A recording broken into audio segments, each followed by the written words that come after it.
Let's pray. Thank you once again, Lord, for making us gather together, Lord. So, as you said, if one or two gather together, I will be in their midst. So, bless us, Lord, and bless today's worship, Lord, as we will hear from Pastora, your word, Lord. Bless also Auntie, Lord, para mabigyan niyo siya ng wisdom and knowledge para ma-share niya sa amin ang dapat namin kailangan, Lord. Please, I pray in your name. Amen. Amen.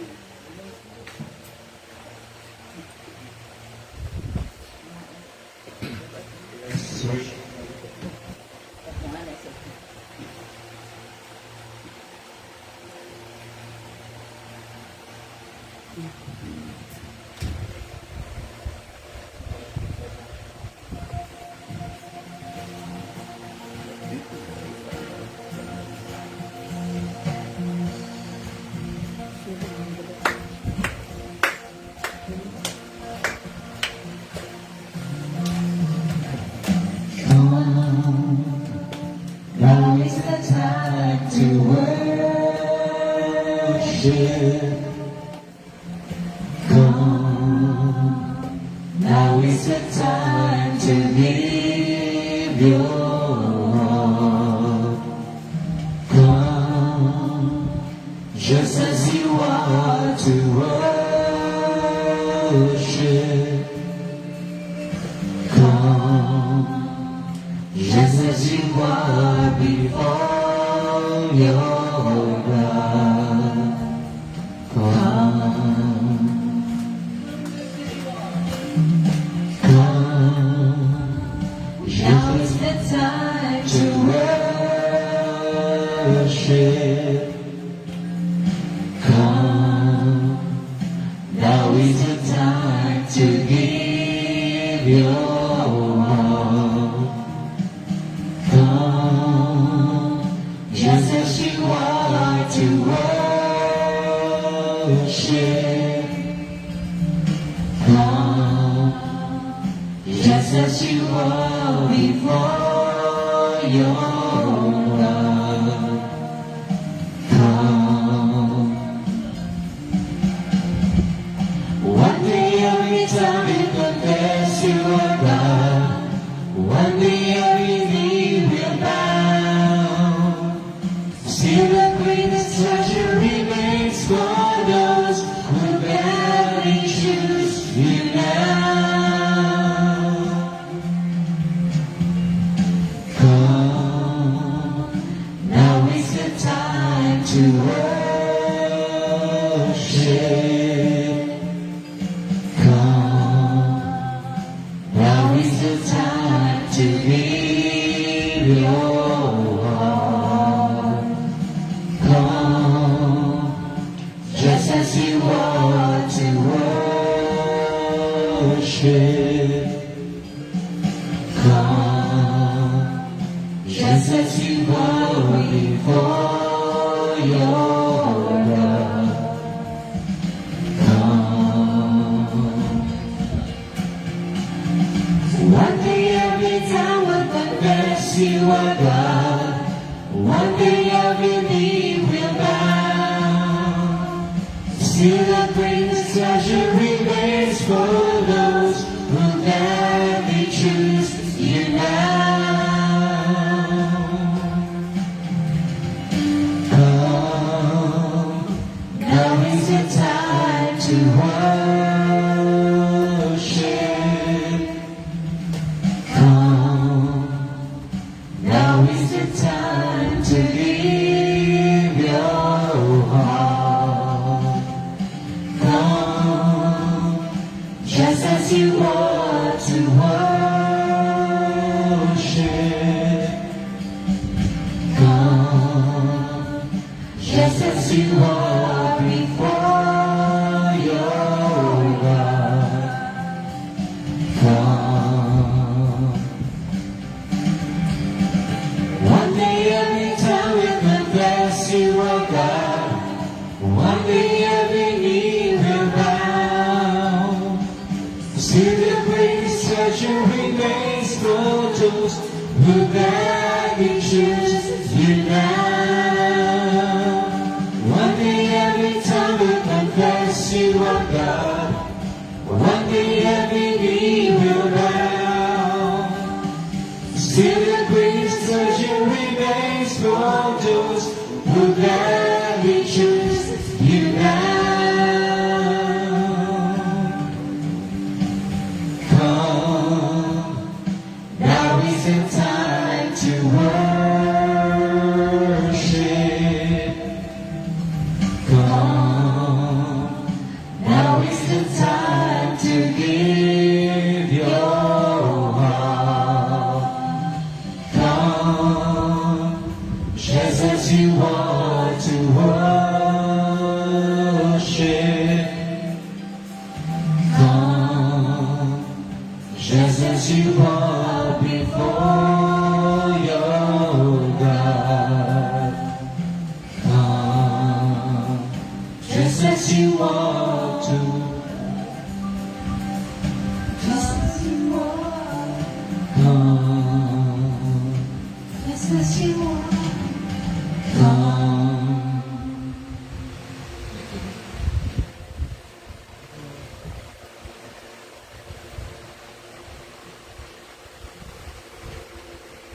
Sing worship.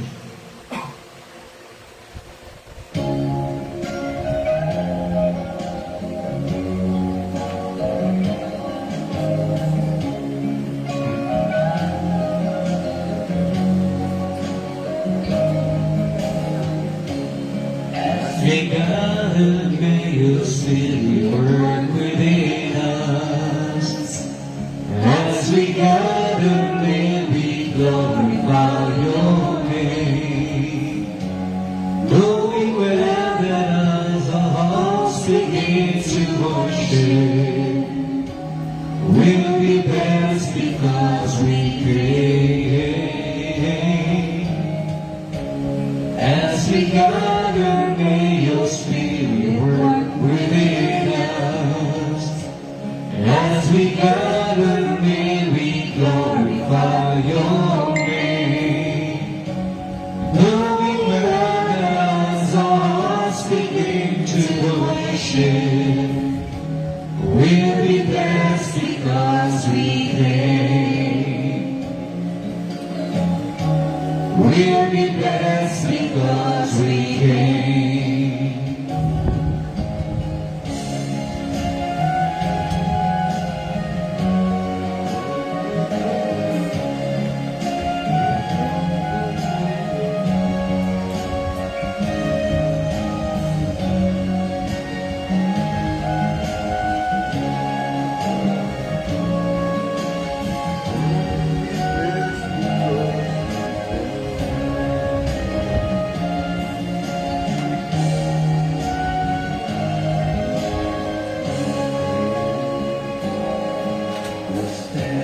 But the love of the Lord never ceases.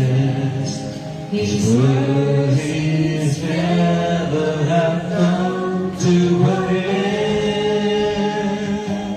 There are new every morning, new every morning.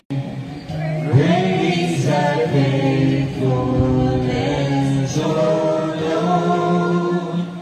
Great is thy faithfulness, O Lord.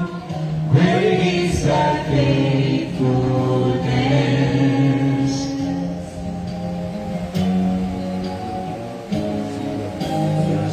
Steadfast love of the Lord never ceases. His mercies never have come to an end. There are new every morning, new every morning.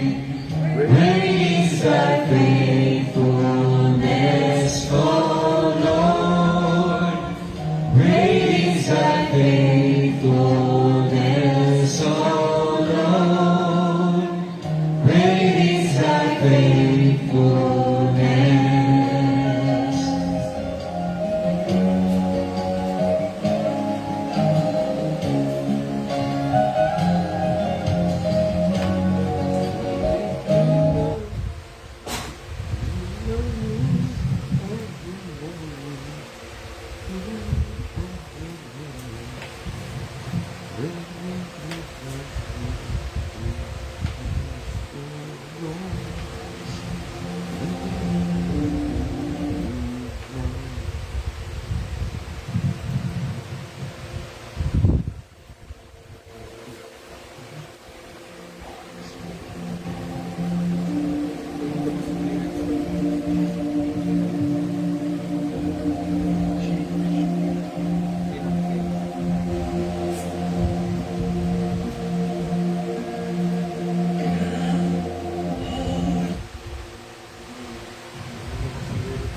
Ano po?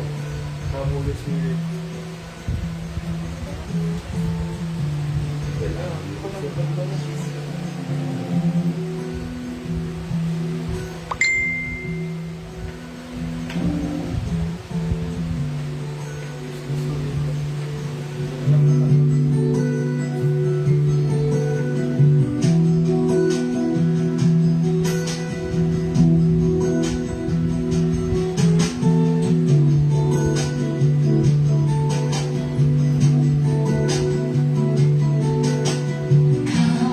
Holy Spirit, follow me now. I need your anointing, come in your power. I love you, Holy Spirit, you're captivating my soul. And every day I grow to love you more.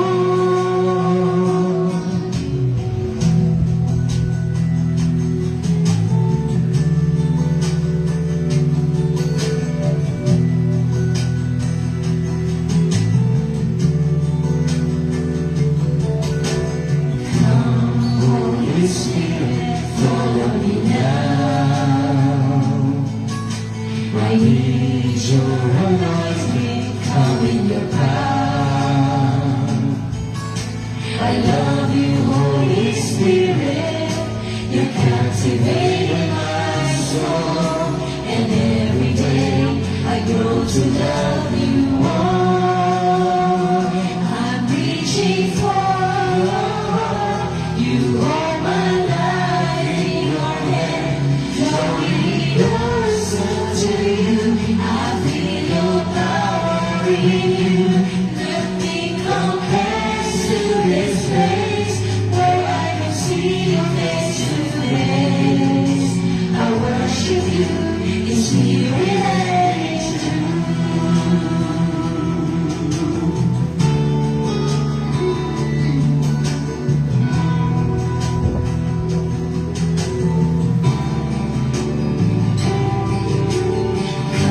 Holy Spirit, follow me now. I need your anointing, come in your power. I love you, Holy Spirit, you're captivating my soul. And every day I grow to love you more. I'm reaching for your heart. You hold my life in your hand, drawing me closer to you. I feel your power in you.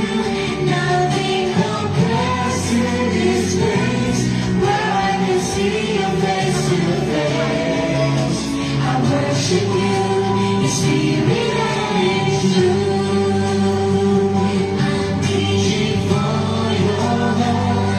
You hold my life in your hand, drawing me closer to you. I feel your power in you. Nothing compares to this place where I can see your face to face. I worship you in spirit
disconnected.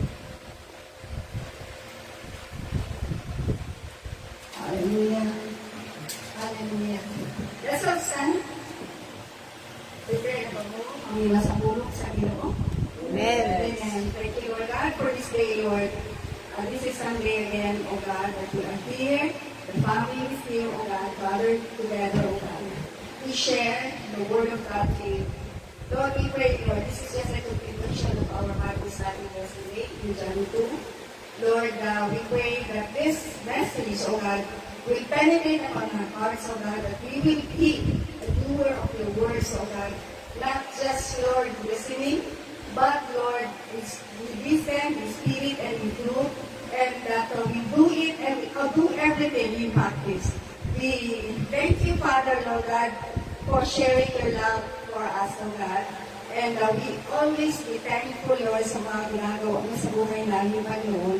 At nandito pa kami, nakikita po namin, Lord God, ang laki na pagbabago ng mga kasamahan namin dito by listening to your words, O Lord. I pray, Lord God, mga kasama namin dito, Lord, will be able to share the gospel, Lord God. I will be able to share the gospel to everyone, Lord God. Lord, that your gospel will spread out because, Lord, malapit na po darating. We ask this in the name of Jesus. Everybody say, Amen. Amen. Let's all sit down. Hallelujah. Hallelujah. Thank you so much, Ma. Ang message natin is freedom in Christ. Ano pang ibig sabihin ng freedom? Kung ano ang sabihin ng freedom sa Bisaya? Bisaya, lisod mo, pag English kami, madali lang kayo sabtan. Pag Tagalog o Bisaya, mag-lisod naman. Bisaya mo kata o Tagalog. Kung saan ang freedom sa Tagalog? Ayun, right. Hallelujah. Kalayaan. Bakit meron tayong kalayaan sa Diyos?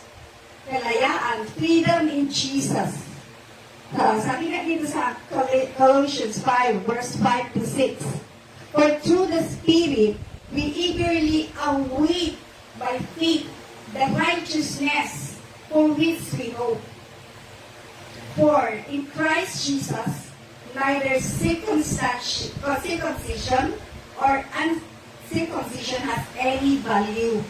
Okay? The only thing that counts in is faith expressing itself through love. Amen. Kasi, yung sa kahapon, it simply specify na yung bang the Old Testament and the New Covenant. Amen? Sa Old Testament, everyone has to be circumcised. Alam mo nang ibig sabihin ng circumcised, no? Hindi, circumcision, hindi ko na kailangan explain yan. But it doesn't matter anymore under the new covenant. Amen? Hallelujah. Somebody is listening, no? Alam ko talaga, alam mo mga bata ngayon, meron 8 years old, nag-preach na, nakita ko sa Facebook, and they're really, pinakausap na sila ni Lord, sinasabi sa kanila, anong next na mangyayari? Amen? Amen. So, thank you. So, in Galatians 5:7, love fulfills the law. You were running a good race who cut in on you to keep you from obeying the truth. Amen. Kasi, pag nasa kay Kristo ka, you are running the race. Amen. To be faithful. To be grateful in what God has done in your life. So, importante talaga kasi, you don't walk by law. Kasi pag sabay law ka, makikita mo lahat ng kasalanan ng isang tao. Nagiging judgmental tayo. Yeah? But then when you are walking in the new covenant, kung ano kasama pa yung tao na yan, you can still accept them and love them. So, we walk not by the law, but we walk by faith through God's love. Amen? So, ito na ginagamit ko. I have my Bible here. You might think that I don't read the Bible. Hindi ko lang kasi, ang liliit kasi, so this one is much bigger, mas maintindihan, mas bago sa akin, okay? Kailangan ng Christian liberty. So walang halaga kahit na nag-circumcision tayo, uncircumcised tayo. Walang halaga nun. Pero sa Old Testament, it is really needed. It is very important kung hindi tayo nag-follow ng law. Okay? Ngayon, sa New Covenant, madali na lang mag-follow.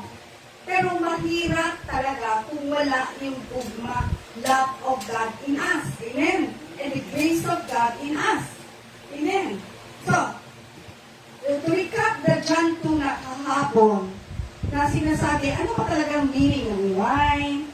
Kasi the wedding in Cana, so it's the first wedding and it was not yet the time for Jesus to share the word of God and to do some miracle.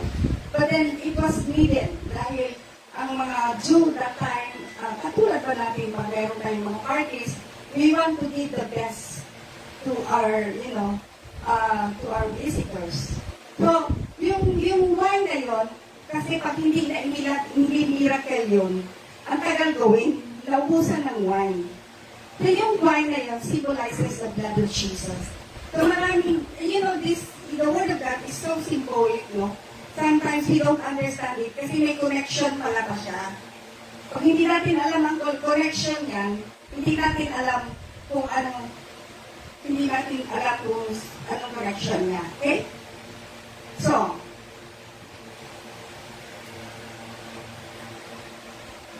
and little yeast works through the whole batch of dough.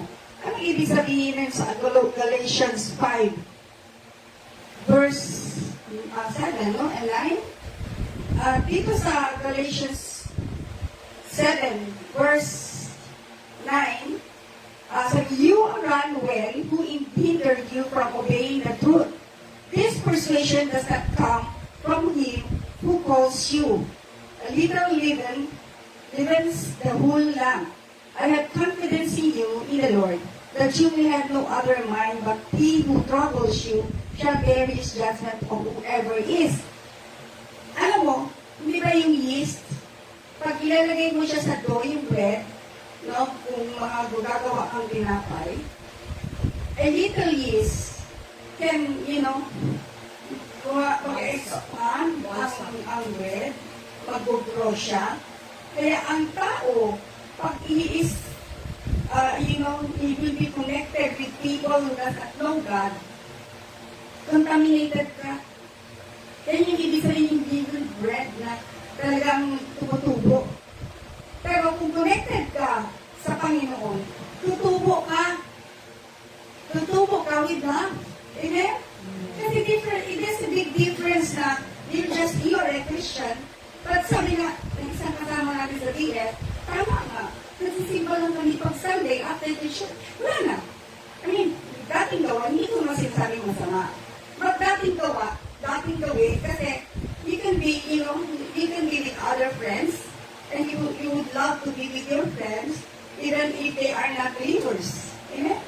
So, importante kasi natin yung love of God, that when we receive Christ in our lives, that our lives will be totally changed.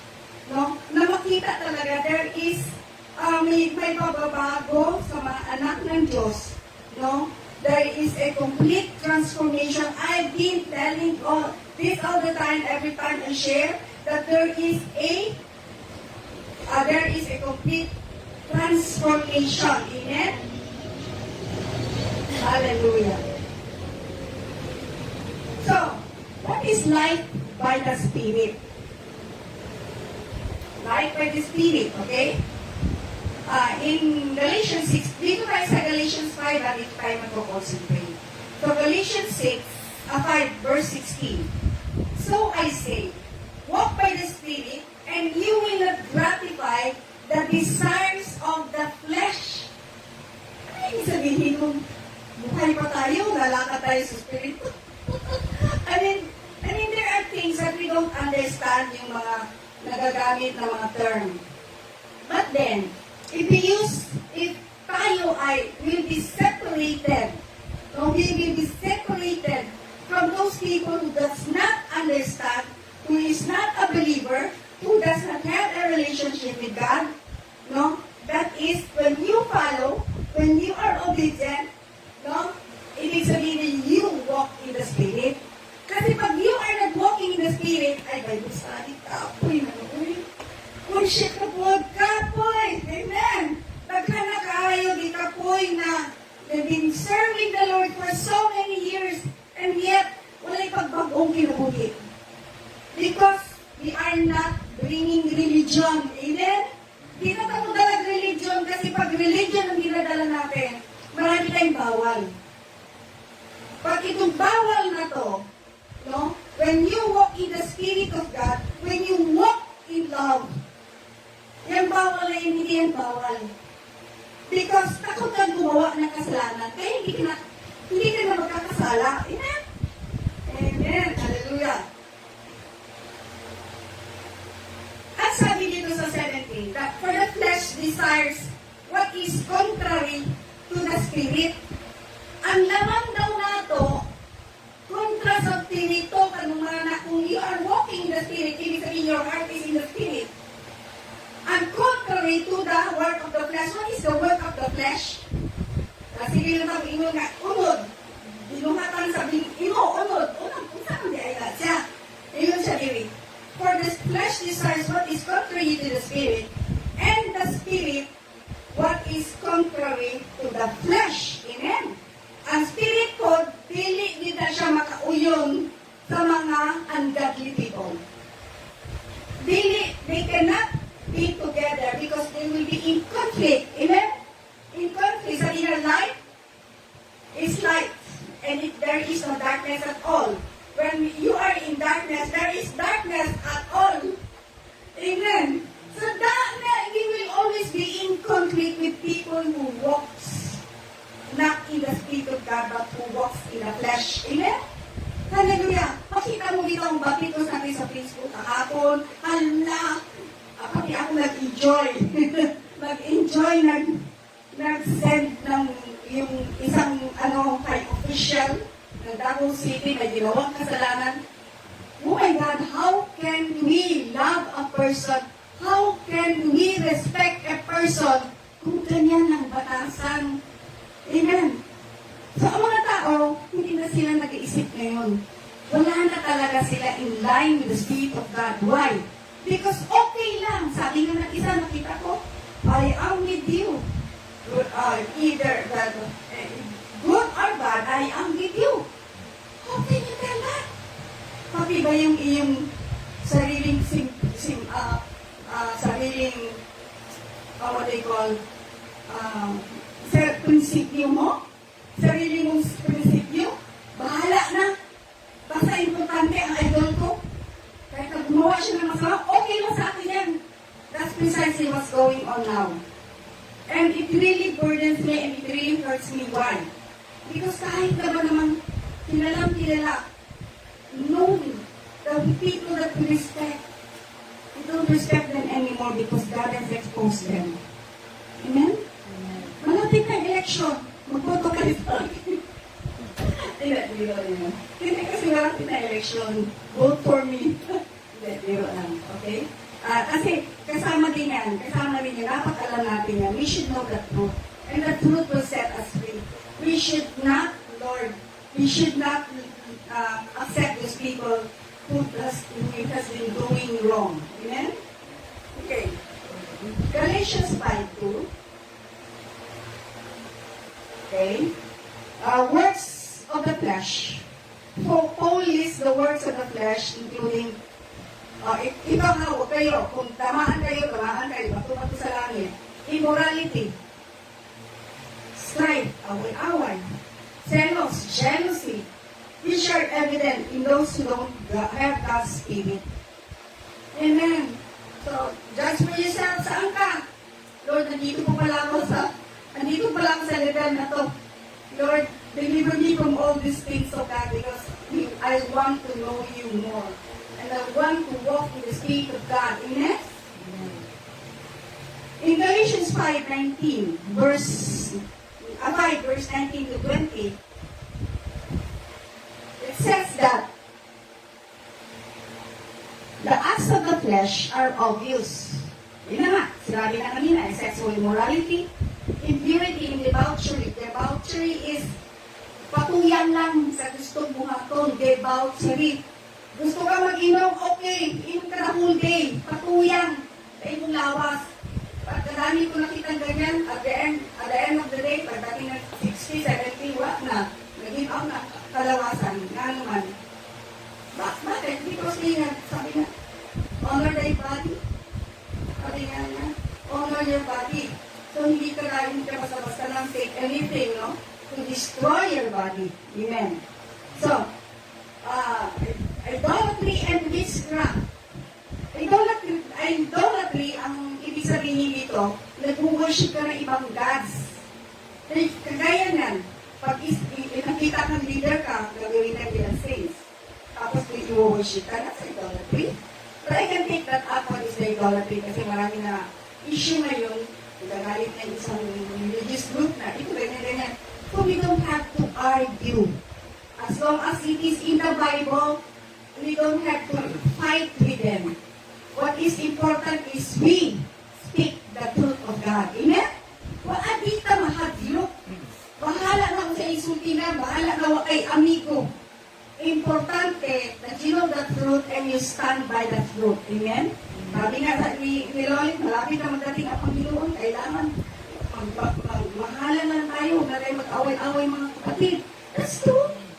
Like, ano pa religion mo? As long as you have changed, that as long as you have love in your heart, then, okay yun. Hallelujah. So, jealousy, yung ingit-ingit, jealous ka, yung isa mayaman, gamitin po, bakit sila binibless, hindi naman sila Christian, bakit kami pobre, bakit hindi pa kami nila-bless ngayon, ganun pa talaga ang mga Christian, ganun pa talaga ang mga born again? No. I tell you, sabi niya, call upon me and I will answer thee and I will show you mighty things that you do not know. Expect God is going to touch your life. Alam mo, mawawala lahat ng kanilang kayamanan. Yung kayamanan na ibibigay sa iyo ni Lord is forever. Amen? There is peace, there is love, there is abundance, there is wala ka nang hahanapin pa. Amen? As long as you have peace in your life. Amen? So, peace of praise, yun ang away-away, suntok-suntok. Makiksuntukan. Mainit na gani ulo, punta na sa kabilang bahay, magsugo na para suntokin. Passion ko na. Oh my God, those are peace of praise. Mainit ang ulo. Makipagsuntukan, katulad na nangyayari sa ating isang leader dito, lahat na lang halos ang tao may kasalanan, siya lang mabait. Sira ulo na nga eh. And sira ulo in a sense na masyado na siyang creepy sa life niya. Masyado na siyang gusto na niya magiging presidente sa Pilipinas. Na, you're timing lang. Just wait for the plan of God. Huwag mo pangunahan ng Panginoon because you will never be happy. You will not be happy in life pagpamunahan natin ng Panginoon. Just wait. Be patient. Sabi nga ng anak ko, sus na po kapatid, mag-milyonaryo ka na. Para retire na ako. Amen. Whatever you confess in your mouth, it will be realized. Even don't you know that? That is the power of tongue. Do not say anything negative in your life. Ay, di magod ko, kailangan ko yung aning good, pobre mo ko, wala ang buka gagawin. My God, those are negative. And the devil is enjoying you. Enjoying what is being said in your mouth, no? Yung binibigkas natin sa mga bibig natin. Amen. Selfish ambition. Yan ang sinasabi ko, pangunahan na natin. Gusto magiging presidente, gusto magiging senator. Oh my God. Depende na lang yan kung saan ka ilalagay ni Lord eh. Whatever God plans for you, you will be placed there. Hindi ka kailangan sa Bisaya pa mangusog. No, just like what happened to Jonas. He was told to preach in Nineveh. He does not like because he wants to preach in other place. Yung pala, kailangan iswalo pa siya ng meal, itapon siya doon para makita niya kung ano yung potential niya. Amen. We, all of us, has their potential. Kasi pag hindi natin alam yun, parang kawawa na lang tayo all the time. We remain as, kamusta ka na? Maulang gihapon, akong kinabuhi. Kaluoy lang gihapon. Is that right?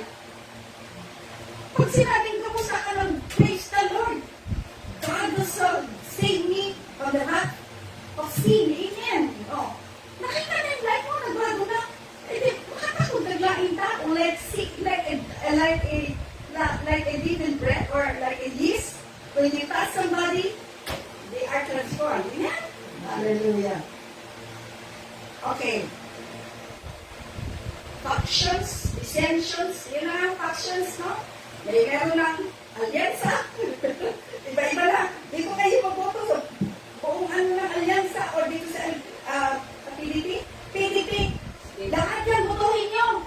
Huwag nyo botohin ng alyansa. Sino ka ba? It's up for you to choose because you know best. Amen? You know best. Marami na election, kaya isa na rin niya sa atin. Dapat matutunan. Huwag tayong susunod-sunod na parang robot. We will vote wisely. Amen? Okay. In Galatians 5:21, hallelujah. Tagtag ang MP kanang binigyan na tapi kung anong nangyayari sa iyong mga loved ones, sa mga kaibigan mo pag yumaman sila, umangat sila, magsiselos ka na. Hindi ka na happy yan kasi magsiselos ka eh. Drunkenness! Pip. Hallelujah. Drunkenness. Sabi ko, hindi ang pastor niyo ang makapabago sa inyo. It is the Holy Spirit that is in you. Amen? Kung nandiyan ang Holy Spirit sa inyo, yung love mo for drinking, it will just, parang hindi ko na talaga ma-enjoy yan. Bakit? Because the taste is no longer there. Because the Holy Spirit is in you already. Amen? Okay. Orgies. Naku. Yan ang kasalanan ng isa kita ko sa video. Hallelujah. And the like. I warn you, as I did before, that those who live like this will not inherit the kingdom of God. Okay. Pag hindi ka nagpuyo sa fruit of the Spirit, you will not inherit the kingdom of God.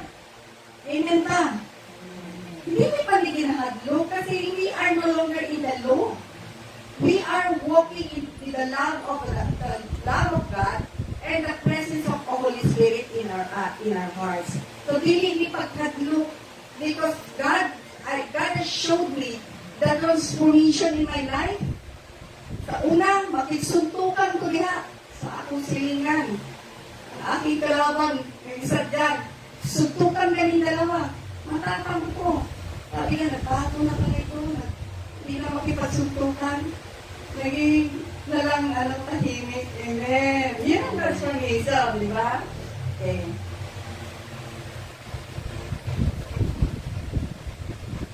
Okay. Ito, makita ninyo ha? But the fruit of the Spirit is, number 1 talaga, ang love. Amen. Joy, peace, forbearance, kindness, goodness, faithfulness, gentleness, and self-control. Amen. Pag nakita ganin ng isang kasamahan, makita mo na ganin ng isang marumbado dito sa atin sa Garcia Heights. Kala ko kung sino talaga siya. Pag na-born again na lang pinapaway, nagkikis, nag-embrace, kung sasabihin naman ng mga trolls, ay, plastic and shock. Kung gabasa ka sa mga trolls, plastic yan, hindi totoo sinasabi niya. Kasi wala na talaga. They don't have the spirit of God. Kaya lahat ng tinitingnan nila, fake ka. Kahit na totoo na yung ginagawa mo, fake ka pa rin. Amen. Enjoy. Hallelujah. So isa pa, peace, forbearance, kindness, goodness, faithfulness, gentleness, and self-control. Against such thing there is no law. So faithfulness, kasama yan yan, magkasama talaga yan sila sa fruit of the Spirit. Amen. So pag nakita mo yung sarili mo, wala tayong peace. Basahin natin ang Galatians 5. Amen? Para magbago na po ang hunang-huna nato na dili ka maghunang-huna, utang sa isang tao, na we will always love in our hearts. Amen. If we have this, maniwala kayo sa atin. There is really peace. At saka matagal tayo mamatay niyan. Ano mo bakit? Katulad ng isa, sige siya sa atin sa buong mundo na ito, ganyan. Eh, ang grabe naggalit sa puso niya. Eh, anong sakit? Anong magiging sakit niya? Sakit sa puso, di ba? Kasi hindi niya ma-release. There is no forgiveness in our heart. And she says that talagang ang tawag niya, ano daw yun, pag nagagalit siya, magkaroon siya, nag-revenge siya. Amen? Nag-revenge. She should not revenge. Kasi let them talk, let them speak against you. God will be in your side. Basta maganda lang, mabuti lang ang iyong puso. Amen? Okay. Those who belong to Christ Jesus have crucified the flesh with its passions and desires. Yun ang parati natin na-emphasize. Pag na kay Lord, there are so many Christians who goes to church, but the Spirit of the Lord is not in them. Okay. Ito naman dito, kaya tayo, we possess the fruit of the Spirit, it is because si Jesus has crucified already ang ating flesh. Na-crucify na, tapos na eh. It's finished. Ibig sabihin, you are already saved. Bakit pa tayo kailangan we go to rituals and ang dami natin ginagawa? Hindi tayo gagawa yan. Si Lord ang gagawa lahat para sa atin. You just move and work. No? Through the works of the Holy Spirit, hindi tayo sarili mo mag-struggle sa ating life. Amen. Because ang passions and desires natin is already out. What? Passions natin, let's say, gusto mo magagandang damit, gusto mo guwapa ka, gusto mo ganyan, ang dami mo gusto mo lahat ng tao nakalingon sa inyo, lahat ng desires mo, tanggalin yan ni Lord. Pero kung worthy desires yan, but if it's from the Lord, then you see the difference. Makita nila na isang tao na magtahilig, when lahat ng passions and desires na tinanggal niya sa buhay niya, makita mo, he will be a transformed person, and hindi lang transformed, renewed, and the Spirit of God, there is a power of anointing in him or in her. Amen. Hindi ka mahihirapan. When you read the Word of God, it will just flow in your heart what it means, and it will transform, circumcise your heart. Amen? Hallelujah. Since we live by the Spirit, let us keep with the Spirit. Let us not become conceited, provoking, and envying others. Isa na yun. Now, when we live in the Spirit of God, hindi tayo mag-impiriga.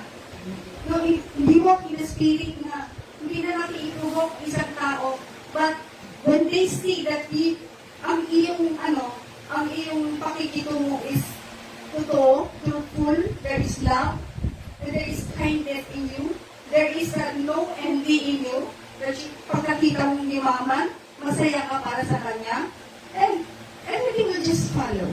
Amen? Okay. Walk in the freedom of Christ. Walk in the freedom of Christ, not bound by legalism or sin. Walk in the freedom of God. Freedom, kaluwasan. Or Kaluwasan. Kaluwasan, freedom.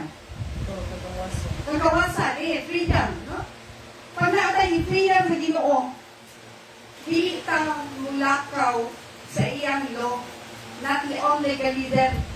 Legalism kasi yung sa Old Testament, dapat sundin mo, kasi sinusunod mo yan, but not not in the flesh, but in the Spirit of God. Nasusunod pa rin natin yan. Kasi gumagawa tayo ng kabutihan eh. Yan ang ibig sabihin doon. Amen? So, self-examination. Examine yourself now. Tingnan mo sarili mo. Close your eyes. Examine yourself. Lord, naano ba yung pagbago sa kuha, Lord? Lord, search me. If I am, Lord, faithful to you, Father, Lord God. Yan ang self-examination. Araw-araw yan. I-examine if there is changes in your life. Examine your life for evidence of the fruit of the Spirit. Daghan kaya na. Dili ka nyo kaya. Kung ikaw lang.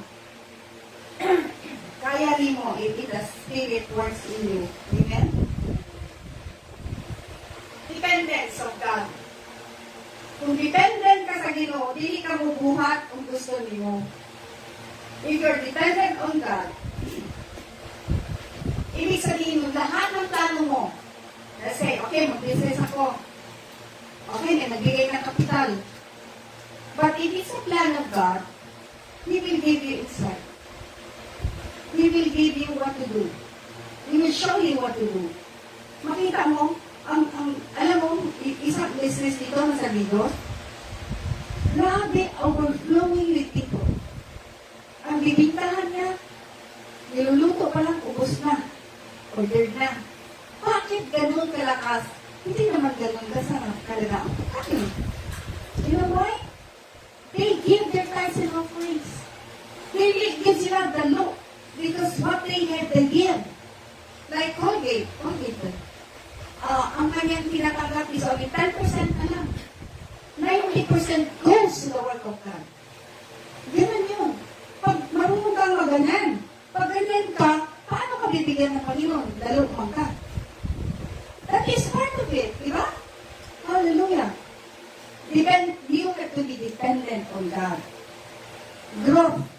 Dapat mutubo ka. Mumunta na ako karoon. Sila katuwing na ka-Kristiyano. Ay, ako, since birth. Ay, ako, 30 years na. What have you done? Naano ba kayo nakakit sa Ginoo? Nakailan na din ka kayo sa Ginoo? Kasi kung you know the Lord's with all your heart, you will not stop from sharing the Word of God.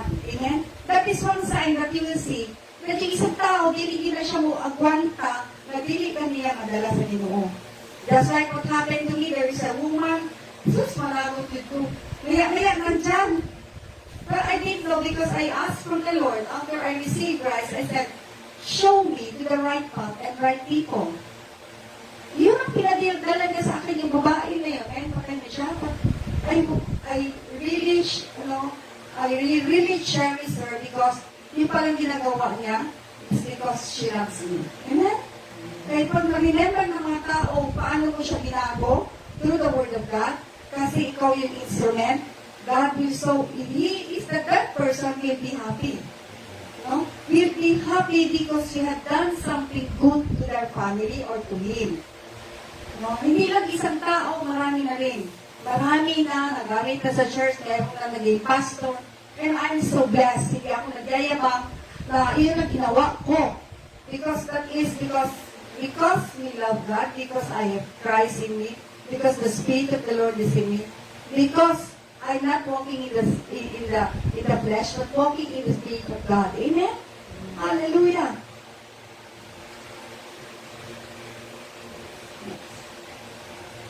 Okay. Ito na yung last natin. 2 Chronicles 6:14. Corinthians, sorry.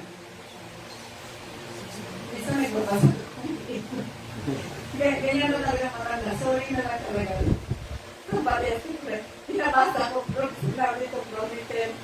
Okay, Corinthians. Do not be unequally yoked together with unbelievers.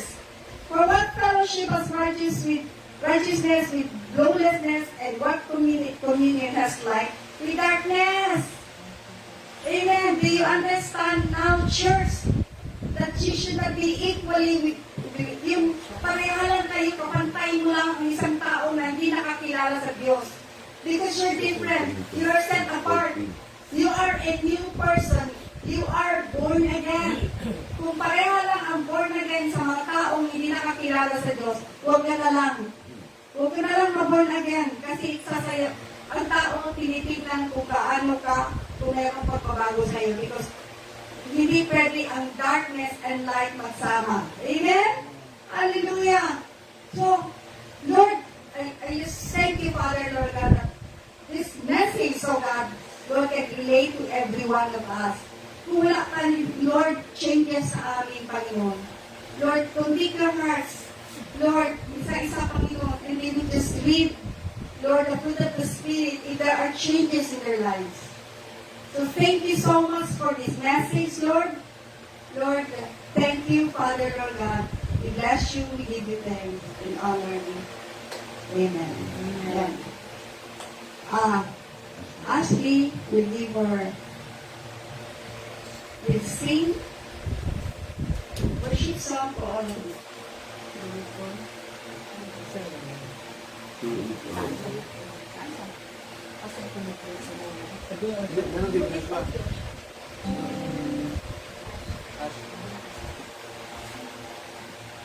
May lyrics yan. Wala. Sige lang. Sa YouTube mo lang.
Ganito ba magkita?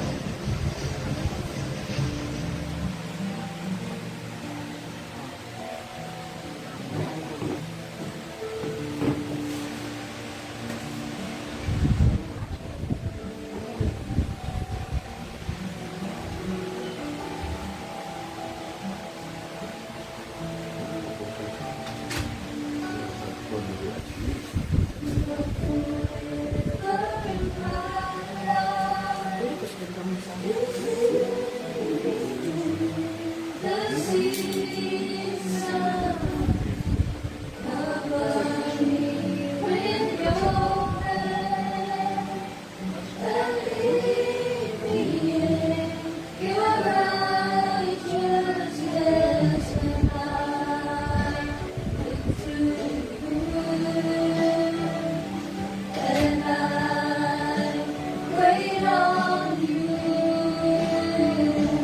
I sing to you, Lord.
From 2 Corinthians 9 verse 7 states, each of you should give what you have decided in your heart to give, not reluctantly or under compulsion, for God loves a cheerful giver.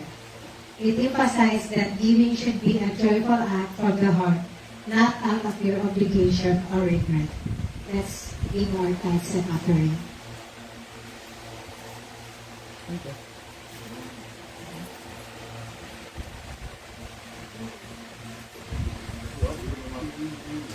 Okay, let's pray. Dear God, please help us see the privilege of generosity in the returning of our tithes and giving of our offerings. We dedicate our lives to you and we promise to faithfully obey your word. In Jesus' name we pray. Amen. May the Lord God bless and keep you, and His face shine upon you and be gracious unto you. The service has ended. God bless everyone.